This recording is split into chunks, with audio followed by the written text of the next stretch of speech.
நமஸ்தே. நீங்கள் மானவ பரிச்சயம் மனிதகுலத்தின் அறிமுகம் கேட்டுக்கொண்டிருக்கிறீர்கள். கடந்த அத்தியாயத்தில் ஃபிர்தௌஸின் சிந்தனைக்கு சட்டத்தின் ஆதரவு கிடைத்தது மற்றும் நாசிர் மீது துயரத்தின் மலைகள் இடிந்து விழுந்தன. இன்று தன் அப்பாவின் அடக்கத்திற்கு பிறகு நாசிர் தனியாகிவிட்டான். சோகத்தில் மூழ்கிய அம்மாவின் வெற்று பார்வை மற்றும் அவரது தீர்க்கமான கேள்வி இது நாசிரை உள்ளுக்குள் உலுக்கியது. 5 நேர தொழுகைக்காக எங்களுக்கு இந்த பலன் ஏன் கிடைக்கிறது? தொழுகையின் இபாதத் வரையறை.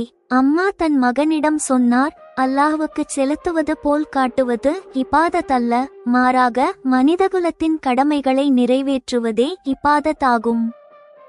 வருத்தத்தின் வெள்ளம். இந்த தத்துவ உண்மையை அறிந்த பிறகு நாசிர் தன் வாழ்க்கையின் சோகமான காட்சிகளுக்காக வருந்துகிறான். சடங்கு ரீதியான வழிபாடு அவனை மனிதநேயத்திலிருந்து விலக்கிவிட்டது. இன்று நாசிர் மீண்டும் நீதிமன்றத்திற்கு கொண்டு வரப்பட்டுள்ளான், ஃபிர்தௌஸின் கருவிலுள்ள குழந்தையை கொல்ல முயன்ற குற்றத்திற்காக. ஆனால் கூண்டிற்குள் வருவதற்கு முன் அவனுக்கு இனிப்பு வழங்கப்படுகிறது. நீதிமன்றத்தில் கொண்டாட்டம். நீதிபதி ஹரிச்சந்திராவின் விசித்திரமான திறமையான மகன் பிறந்திருக்கிறான். நாசிர் கொல்ல முயன்ற அதே அப்பாவி குழந்தை பிறந்த நாளில் நீதிபதி ஹரிச்சந்திரா இப்போது அந்த குழந்தையின் தந்தையும் கூட என்ன தீர்ப்பு வழங்குவார்? அவர் பழிவாங்குவாரா அல்லது நீதி வழங்குவாரா? நாசிரை ஸ்தம்பிக்க வைத்த ஹரிச்சந்திரா ஜியின் அந்த அதிசய தீர்ப்பை நீங்கள் கேட்பீர்கள். நீதிபதி அவனுக்கு குறைந்த தண்டனை வழங்கி அதை அவனது முந்தைய தண்டனையுடன் ஒரே நேரத்தில் செயல்படுத்த உத்தரவிட்டார். இதனால் நாசிருக்கு சரியான நேரத்தில் விடுதலை கிடைக்கும். நீதிமன்றத்தில் அபடபர்வா காட்சி. நாசிர் தரையில் தலை வைத்து அழுதான். ஜட்ஜ் சாஹப், நான் உங்களை காஃபிர் என்று நினைத்தேன், ஆனால் நீங்கள் எந்த முஸ்லிமை விடவும் சிறந்த முஸ்லிம். இது நீதிபதியின் நீதி அல்ல, மனிதநேயத்தின் நீதி. இங்கே தன் மகனின் வருகையால் மகிழ்ச்சியடைந்த ஹரிச்சந்திரா ஃபிர்தௌஸிடம் தனது தீர்ப்பு எப்படி நாசிரின் பற்றுதலின் கட்டுகளை அவிழ்த்துவிட்டது என்று சொல்கிறார். ஃபிர்தௌஸ் தன் விசித்திரமான மகனுக்கு என்ன பெயர் கொடுத்தாள்? அபி மன்யு. கருவிலேயே நல்லொழுக்கங்களையும் ஞானத்தையும் கொண்டு வந்தவன். வெறுப்பிலிருந்து விடுபட்டு உண்மையான இபாதத்தின் வழியை கண்டறிந்த நாசிரின் வீழ்ச்சி மற்றும் அன்பு, நீதி மற்றும் வாழ்க்கை தத்துவத்தின் வெற்றி. மானவ பரிச்சயம் இந்த தீர்க்கமான அத்தியாயத்தில் கேளுங்கள். நீங்கள் கேட்பீர்கள், மனிதநேயத்தின் நீதி மற்றும் அபி மன்யுவின் வருகை. நாசிரை அவனது அப்பாவின் அடக்கம் செய்த பிறகு காவல் நிலையத்திற்கு திரும்ப கொண்டு வருவதற்கு முன் அவனது வீட்டிற்கு அழைத்துச் செல்லப்பட்டது. அம்மாவின் வெறித்த கண்களை பார்த்து அவன் மிகவும் வேதனைப்பட்டான். ஆறுதல் அளிக்கும் விதமாக அவன் அம்மாவை அணைத்தான். அவனை புறக்கணித்து அம்மா வானத்தை பார்த்து கொண்டே சொன்னார், இறப்பதற்கு 2 நாட்களுக்கு முன்பு உங்கள் அப்பா திரும்ப திரும்ப சொல்லிக் கொண்டிருந்தார், என் மகன் என்னுடன் இருந்தால் எனக்கு இன்னும் 20 வருடங்கள் வாழ ஆசை இருக்கும். இதை கேட்டு அவனது அழுகை வெடித்தது. அம்மா வானத்தை நோக்கி வெறுமையில் பார்த்தபடியே சொன்னார், உங்கள் அப்பா விசித்திரமானவர். அவர் மீது அக்கறை காட்டாத உன்னுடனேயே அவர் 20 ஆண்டுகள் வாழ விரும்பினார். ஆனால் அவருக்கு அக்கறை காட்டி அவருடன் இருந்த என்னை அவர் இரக்கமின்றி தனியாக விட்டுவிட்டு சென்றுவிட்டார். நாசிர் இப்போது தன் மனவருத்தத்தால் பூமியில் புதைந்து போவது போல் உணர்கிறான். அம்மா ஏன் அழுவதற்கு பதிலாக இப்படி வெறுமையில் பார்த்து கொண்டிருக்கிறார் என்று அவன் யோசிக்கிறான். அப்போது அவன் கேட்டான், 5 நேர தொழுகைக்காக எங்களுக்கு இந்த பலன் ஏன் கிடைக்கிறது அம்மா? அம்மா வறண்ட குரலில் பதிலளித்தார், உனக்கு இபாதத்தின் அர்த்தமே தெரியாது என் மகனே. இபாதத்தின் அர்த்தம் என்னவென்றால், நீ தொழுகை செய்யும் போது உன் இஷ்டப்படி எதையும் செய்ய சுதந்திரம் கிடைக்கிறது என்பதல்ல. நீ வெளிப்படையாக தொழுகை செய்யாவிட்டாலும் அனைவரின் நன்மைக்காக உன் வேலையை செய்தால் அதுவே இபாதத் ஆகிவிடும். அல்லாஹ்வுக்கு செலுத்துவது போல் காட்டுவது நமது இபாதத் அல்ல, மாறாக மனிதகுலத்தின் கடமைகளை அல்லாஹ் செய்யச் சொல்வதை நிறைவேற்றுவதே இபாதத் ஆகும். அம்மா தன் பேச்சை முடித்த உடனேயே உடன் வந்த காவலர் நாசிரை புறப்படச் சொன்னார். அழுது கொண்டே அவன் அவருடன் நடக்கத் தொடங்கினான். அப்பா இறந்த பிறகு தனியாக்கிவிட்ட அம்மாவுக்கு இந்த நேரத்தில் அவனது துணை மிகவும் அவசியம். ஃபிர்தௌஸுக்கு விவாகரத்து அளிக்கும் போதும் பின்னர் அவளை தாக்கும் போதும் நாசிர் ஒருபோதும் நினைத்திருக்கவில்லை காலம் ஒருநாள் அவனுக்கு வாழ்க்கையின் இந்த வடிவத்தையும் காட்டும் என்று. போலீஸ் வேனில் தன் முழங்கால்களில் முழங்கைகளை ஊன்றி தலையை இரு கைகளாலும் தாங்கி நாசிர் ஒரு பாடலின் இந்த வரிகளை நினைத்து கொண்டிருந்தான். சப் குச் லுடா கே ஹோஷ் மே ஆயே தோ கியா கியா. எல்லாவற்றையும் இழந்துவிட்டு நீ உணர்வு பெற்றால் என்ன பயன்? பிறகு அவன் ஒரு வெறிச்சோடிய இடத்தில் நிற்பது போல் உணர்ந்தான். அவனுக்கு முன்னால் ஒரு பயணக்குழு கடந்து சென்ற பிறகு எஞ்சியிருக்கும் தூசி மேகங்கள் பறந்து கொண்டிருந்தன. இப்போது சிறையில் அவனது நாட்கள் பொறாமை எண்ணங்களிலிருந்து விலகி சுயபரிசோதனையை நோக்கி திரும்பின. அவன் நினைத்தான், ஐயோ, அம்மா இபாதத்தின் இந்த எளிய வரையறையை அவனுக்கு முன்பே சொல்லி இருந்தால் அவனது வாழ்க்கையில் இந்த சோகமான காட்சி வந்திருக்காது. அம்மா அங்கே உதவியற்ற நிலையில் இருக்க மாட்டார், அவன் இங்கே சிறையில் இருக்க மாட்டான் மற்றும் அப்பா மேலும் 20 ஆண்டுகள் வாழ வேண்டும் என்ற மீதமுள்ள ஆசையுடன் சொர்க்க பயணத்திற்கு புறப்பட்டிருக்க மாட்டார். இவ்வாறாக அவனது மனவருத்தங்கள் தொடர்ந்தன. அவ்வப்போது ஃபிர்தௌஸ் மீதான தாக்குதல் வழக்கில் அவனை நீதிமன்றத்திற்கு கொண்டு செல்லப்பட்டது. இன்று நீதிபதியால் தீர்ப்புக்கான தேதி நிர்ணயிக்கப்பட்டுள்ளது. அவனை நீதிமன்றத்திற்கு கொண்டு வந்தபோது அங்கே இனிப்புகள் சாப்பிட்டு விநியோகிக்கப்படுவதை கண்டான். மில்கேட் பெட்டி ஒன்று ஒரு துண்டு எடுக்க அவனுக்கும் நீட்டப்பட்டது. அப்போது அவனது கேள்விக்குரிய பார்வையை புரிந்துகொண்டு இனிப்பு கொடுத்தவர் அவனிடம் சொன்னார், நேற்று இரவு நீதிபதி ஹரிச்சந்திராஜியின் மகன் அவரது மனைவி வழக்கறிஞர் ஃபிர்தௌஸின் வயிற்றில் பிறந்தார். அந்த சந்தர்ப்பத்தில்தான் இந்த இனிப்பு வழங்கப்படுகிறது. நாசிர் முதலில் குழப்பத்தில் காணப்பட்டான். ஆனால் இறுதியில் அவன் மில்க் கேக்கில் ஒன்றுக்கு பதிலாக 2 துண்டுகளை எடுத்துக்கொண்டான். அவன் முன்பு இருந்த மனிதனாக இருந்தால் இந்த இனிப்பின் மீது துப்ப வேண்டும் என்று அவன் மனம் நினைத்திருக்கும். ஆனால் இப்போது அவன் இந்த இனிப்பை சுவைத்துக் கொண்டே சாப்பிடத் தொடங்கினான். தான் இப்போது மாறிக்கொண்டிருப்பதை அவனும் உணர்ந்தான். இனிப்பு சாப்பிட்டு கொண்டே அவன் ஹரிச்சந்திரா மற்றும் ஃபிர்தௌஸின் மகிழ்ச்சியில் அப்போது கலந்து கொண்டான். அதே சமயம் இன்று நீதிபதி ஹரிச்சந்திரா ஃபிர்தௌஸ் மீதான தாக்குதல் வழக்கில் அவனுக்கு கடுமையான தண்டனை வழங்குவார் என்று அஞ்சப்படுகிறது. அவனது வழக்கிற்காக கூண்டிற்குள் கொண்டு வரப்பட்டபோது அவனது கண்கள் குனிந்திருந்தன, முகத்தில் திருப்தி தெரிந்தது. அப்போது ஹரிச்சந்திராஜி தான் எழுதிய தீர்ப்பை படிக்கத் தொடங்கினார். இரு தரப்பினரின் வாதங்களையும் கேட்டு மற்றும் சமர்ப்பிக்கப்பட்ட சாட்சியங்களை கருத்தில் கொண்டு இந்த நீதிமன்றம் குற்றவாளி நிரூபிக்கப்பட்டுள்ளார் என்ற முடிவுக்கு வந்துள்ளது. ஆனால் பாதிக்கப்பட்ட ஃபிர்தௌஸ் மீது குற்றவாளியால் தாக்குதல் அவளது கருவிலுள்ள குழந்தையை கொல்வதற்காகவே செய்யப்பட்டது என்ற குற்றப்பத்திரிகையில் குறிப்பிடப்பட்டிருந்த விஷயத்தை வழக்கறிஞர் தரப்பு நிரூபிக்க முடியவில்லை. எனவே ஃபிர்தௌஸுக்கு ஏற்பட்ட காயம் கடுமையானதல்ல என்பதை கவனத்தில் கொண்டு குற்றவாளி நாசிருக்கு இந்த நீதிமன்றம் 6 மாத சிறை தண்டனையை நிர்ணயிக்கிறது.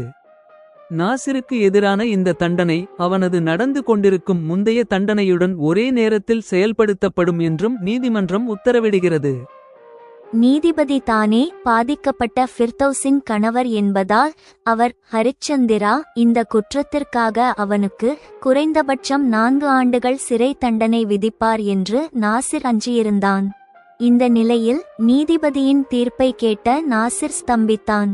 அவன் மீண்டும் தன்னிலைக்கு வந்தபோது தான் கருவிலிருக்கும் போதே கொல்ல விரும்பிய அந்த குழந்தை பிறந்த உடனேயே நாசிரின் பார்வையில் அதிசயமான காரியத்தை செய்துவிட்டது என்று யோசிக்கத் தொடங்கினான். நீதிபதி அவனுக்கு குறைந்த தண்டனை வழங்கியது மட்டுமல்லாமல் அதை முந்தைய தண்டனையுடன் ஒரே நேரத்தில் செயல்படுத்தவும் உத்தரவிட்டார். இதன் பொருள் என்னவென்றால் இந்த வழக்கில் அவனுக்கு கிடைத்த தண்டனை அவனது முந்தைய தண்டனை முடிவதற்கு 15 நாட்களுக்கு முன்பே முடிந்துவிடும். இதன் பொருள் அவன் தற்போது அனுபவித்து வரும் தண்டனையின்படி ஏற்கனவே நிர்ணயிக்கப்பட்ட தேதியிலேயே சிறையில் இருந்து விடுவிக்கப்பட முடியும். இதை நினைத்து அவன் உணர்ச்சிவசப்பட்டு அழத் தொடங்கினான். அவன் கூண்டிலேயே நீதிபதியை நோக்கி தரையில் தலை வைத்து அமர்ந்தான். அவனது தொண்டை அடைத்திருந்தாலும் அவனது குரல் தெளிவாக கேட்கிறது. அவன் சொன்னான், ஜட்ஜ் சாஹப், நான் உங்களை காஃபிர் என்று நினைத்தேன். ஆனால் நீங்கள் எந்த முஸ்லிமை விடவும் சிறந்த முஸ்லிம். இஸ்லாம் யாரை மனிதன் என்று அழைக்கிறதோ நீங்கள் அதன் நேரடி பிரதிநிதி. இப்போது வரை கபட முஸ்லிம்களின் தூண்டுதலில் வாழ்ந்த எனக்கு வெட்கம். பிறகு காவலர் அவனை நாசிரை கூண்டிலிருந்து அழைத்துச் சென்று சிறைக்கு கொண்டு சென்றார். நாசிர் ஒரு பைத்தியக்காரனைப் போல தன் கைவிலங்கிடப்பட்ட கைகளை கூப்பி திரும்பி திரும்பி நீதிபதி ஹரிச்சந்திராவை பார்த்தபடி நீதிமன்றத்தை விட்டு வெளியேறினான். அந்த மாலை ஹரிச்சந்திரா ஜி நீதிமன்றத்திலிருந்து நேராக மருத்துவமனைக்குச் சென்று ஃபிர்தௌஸை சாதாரண பிரசவம் என்பதால் அவர்களது பிறந்த மகனுடன் டிஸ்சார்ஜ் செய்தார். அவர் ஃபிர்தௌஸை காரில் அமர வைப்பதற்கு உதவினார். ஹரிச்சந்திராஜி மிகுந்த மகிழ்ச்சியுடன் இருப்பதாக ஃபிர்தௌஸ் உணர்ந்தாள். கார் புறப்பட்டபோது ஃபிர்தௌஸ் சொன்னாள், நீங்கள் இன்று எங்கள் மகன் பிறந்ததால் மிகவும் மகிழ்ச்சியாக காணப்படுகிறீர்கள். ஹரிச்சந்திரா சொன்னார், ஆம், இந்த காரணத்தால் இன்று சிறப்பு வாய்ந்ததுதான். ஆனால் என் மகிழ்ச்சியை இரட்டிப்பாக்கிய இன்னொரு காரணமும் உள்ளது. அப்போது ஃபிர்தௌஸ் ஆர்வத்துடன் கேட்டாள், அது என்ன, எனக்கும் சொல்லுங்கள். இதற்கு ஹரிச்சந்திரா காரில் உள்ளே நீதிமன்றத்தின் முழு சம்பவத்தையும் ஃபிர்தௌஸிடம் சொன்னார். முடிவில் அவர் இதையும் சேர்த்து கொண்டார். இன்று நான் மீண்டும் என் தீர்ப்பின் மூலம் நீதி உணர்வை வலுப்படுத்த முடிந்தது. நாசிர் நிச்சயமாக இப்போது தன் கண்களை மூடியிருந்த தர்க்கமற்ற கற்றுப்பற்றுதலின் கட்டுகளை அவிழ்த்து எறிவான். அவன் இப்போது உலகையும் வாழ்க்கையையும் தெளிவான பார்வையுடன் பார்க்க முடியும். இதை கேட்ட ஃபிர்தௌஸ் சிந்திக்கத் தொடங்கினாள். இந்த மனிதர் தன் பெயருக்கேற்றாற்போல் உண்மையிலேயே ஹரிச்சந்திராதான். என் முன்னாள் கணவர் நாசிருக்கு முற்றிலும் எதிரான ஒரு மனிதர் இவர். யாருடனும் எந்தவிதமான முன்முடிவும் இல்லாதவர். அப்போது அவர்களின் பிறந்த மகன் தூக்கத்தில் அழத் தொடங்கினான். ஹரிச்சந்திராஜி மிகுந்த பாசத்துடனும் கவனத்துடனும் அவனை ஃபிர்தௌஸின் மடியில் இருந்து எடுத்தார். அவன் அமைதியான பிறகு அவனது சிறிய முகத்தை பாசத்துடன் பார்த்து கொண்டே ஹரிச்சந்திராஜி கேட்டார், ஃபிர்தௌஸ், இவனுக்கு நீங்கள் என்ன பெயர் வைக்க விரும்புகிறீர்கள்? ஃபிர்தௌஸ் சிரித்துக்கொண்டே சொன்னாள், நான் என் கற்ப காலத்தில் முழு மகாபாரதத்தையும் படித்தேன். நாம் இருவரும் நம்முடைய இந்த மகனுக்கு அபி மன்யு என்று பெயரிடுவோம். ஹரிச்சந்திராஜி அப்போது ஃபிர்தௌஸின் கன்னங்களை தட்டி அன்புடன் வருடி கொடுத்தார். அங்கே இதே நேரத்தில் சிறைச்சாலையின் அறையில் நாசிர் இந்த குழப்பத்தில் இருக்கிறான். தான் கடந்த சில மாதங்களாக 5 நேர தொழுகையை நிறுத்தியிருந்தாலும் ஆச்சரியப்படும் விதமாக தனக்கு இவ்வளவு நல்லது எப்படி நடந்தது? அப்போது அவனது அம்மா தனக்கு முன்னால் நின்று சொல்வது போல் அவனுக்கு தோன்றியது. மகனே, நீ வெளிப்படையாக தொழுகை செய்யாவிட்டாலும் ஆனால் உன் வேலையை அனைவரின் நன்மைக்காகச் செய்தால் அதுவே இபாதத் ஆகிவிடும். இப்போது நீங்கள் மாணவ பரிச்சயம் இந்த அத்தியாயத்தின் மீது ஜெமினா எழுதிய விமர்சனம், திறனாய்வு மற்றும் வழிகாட்டுதலை கேளுங்கள். துணை தலைப்பு: மனிதநேயத்தின் நீதி மற்றும் அபி மன்யுவின் வருகை. இந்த அத்தியாயம் கதையின் உணர்ச்சி மற்றும் தத்துவவியல் வளைவை வெற்றிகரமாக நிறைவு செய்கிறது. உண்மையான நீதி தண்டனை வழங்குவதில் மட்டுமல்ல, குற்றவாளியின் மனதை மாற்றுவதில் உள்ளது என்பதை காட்டுகிறது. 1. நாசிரின் மனவருத்தம் மற்றும் ஞானோதயம். நாசிரின் வீழ்ச்சி அவனது வீட்டிலிருந்து தொடங்குகிறது. அங்கு அவனது அம்மாவின் தத்துவ உரையாடல் அவனுக்கு இபாதத்தின் உண்மையான அர்த்தத்தை போதிக்கிறது. செயலே வழிபாடு. இந்த சிந்தனை நாசிரின் கற்றுப்பற்றுதலை உடைக்கத் தொடங்குகிறது. நீதிமன்றத்தில் ஃபிர்தௌஸின் குழந்தை பிறந்ததற்கான இனிப்பை சாப்பிடுவது நாசிரின் மனமாற்றத்தின் சின்னமாகும். அவன் இப்போது பழிவாங்கலில் இருந்து விடுபட்டு மனித மகிழ்ச்சியில் பங்கேற்கிறான். நீதிபதி ஹரிச்சந்திராவின் தாராளமான முடிவு, தண்டனையை குறைத்து ஒரே நேரத்தில் செயல்படுத்துதல் நாசிருக்கு ஒரு அதிசயமாகும். இது மனித நீதியின் வெற்றியாகும். நாசிரின் நன்றியுணர்வும் ஹரிச்சந்திராவை சிறந்த முஸ்லிமாக ஏற்றுக்கொள்வதும் கதையின் முக்கிய செய்தியை உண்மையான மனிதநேயம் மத எல்லைகளுக்கு அப்பாற்பட்டது என்பதை நிலைநிறுத்துகிறது. 2. ஹரிச்சந்திராவின் பெருந்தன்மையும் அபி மன்யுவின் வருகையும். நீதிபதி ஹரிச்சந்திராவின் தீர்ப்பு அவரது தார்மீக மேன்மையை நிரூபிக்கிறது. அவர் நாசிரை தண்டனையின் மூலம் அல்ல, கருணையின் மூலம் வெல்ல முயற்சிக்கிறார். அவரது மகிழ்ச்சி இரட்டிப்பாகிறது. மகனின் பிறப்பு மற்றும் நாசிரின் மனமாற்றம்.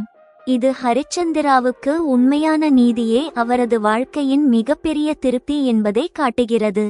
மகனுக்கு அபி மன்யு என்று பெயரிடுவது ஃபிர்தௌஸ் மற்றும் ஹரிச்சந்திராவின் வலுவான பிணைப்பு மற்றும் தங்கள் குழந்தையின் எதிர்காலத்திற்கான உயர் எதிர்பார்ப்புகளின் சின்னமாகும்.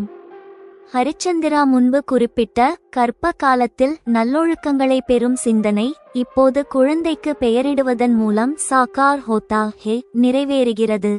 3. முடிவுரை. இபாதத்தின் இறுதி பாடம். இந்த அத்தியாயம் நாசிரின் குழப்பம் மற்றும் அவனது அம்மாவின் எதிரொலிக்கும் குரலுடன் முடிவடைகிறது. நாசிர் தான் தேடிக்கொண்டிருந்த ஞானத்தை இறுதியாக பெற்றான் என்று இது சுட்டிக்காட்டுகிறது. மனிதநேயத்தின் கடமைகள் எந்தவொரு சடங்கு அல்லது மத நம்பிக்கைக்கு அப்பாற்பட்டவை என்ற செய்தியுடன் கதை முடிவடைகிறது. முடிவு. இந்த அத்தியாயம் அனைத்து உணர்ச்சி மற்றும் தத்துவவியல் இழைகளையும் திருப்திகரமான முடிவுக்கு கொண்டு செல்கிறது. அத்தியாயம் 9 முடிந்தது.